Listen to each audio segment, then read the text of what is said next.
حدیث نمبر 5423 حضرت نضر بن انس بن مالک رضی اللہ عنہ فرماتے ہیں حضرت ابن عباس رضی اللہ عنہ کے پاس بیٹھا ہوا تھا تو وہ فتویٰ دیتے تھے اور یہ نہیں فرماتے تھے کہ رسول اکرم صلی اللہ علیہ وسلم نے فرمایا، حتیٰ کہ ایک شخص نے ان سے پوچھا کہ میں مصور ہوں، یہ تصویر بناتا ہوں۔ حضرت ابن عباس رضی اللہ عنہ نے اس سے فرمایا قریب ہو جاؤ۔ وہ شخص قریب ہو گیا تو انہوں نے فرمایا میں نے رسول اکرم صلی اللہ علیہ وسلم سے سنا، آپ نے فرمایا جو شخص دنیا میں کوئی تصویر بنائے گا اسے قیامت کے دن اس میں روح پھونکنے کا مکلف بنایا جائے گا اور وہ اس میں روح نہیں پھونک سکے گا۔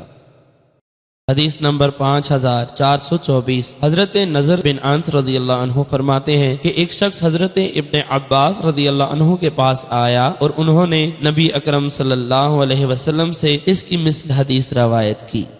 حدیث نمبر 5425 حضرت ابو زرعہ کہتے ہیں میں حضرت ابو ہریرہ رضی اللہ عنہ کے ہمراہ مروان کے گھر گیا، انہوں نے اس گھر میں تصویریں دیکھی، فرمایا میں نے رسول اکرم صلی اللہ علیہ وسلم سے سنا ہے کہ اللہ عز و جل فرماتا ہے ان سے بڑا ظالم کون ہے جو میری تخلیق کی مثل مخلوق بناتے ہیں تو وہ ایک ذرہ یا جو کا ایک دانہ ہی پیدا کر کے دکھائے۔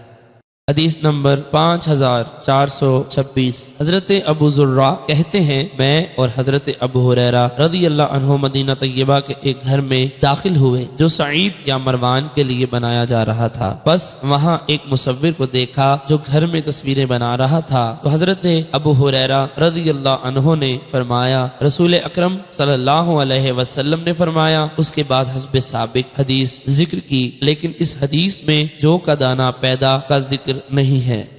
حدیث نمبر 5427 حضرت ابو ہریرہ رضی اللہ عنہ سے مروی ہے، فرماتے ہیں رسول اکرم صلی اللہ علیہ وسلم نے فرمایا جس گھر میں مورتیاں یا تصویر ہوں ان میں فرشتے داخل نہیں ہوتے۔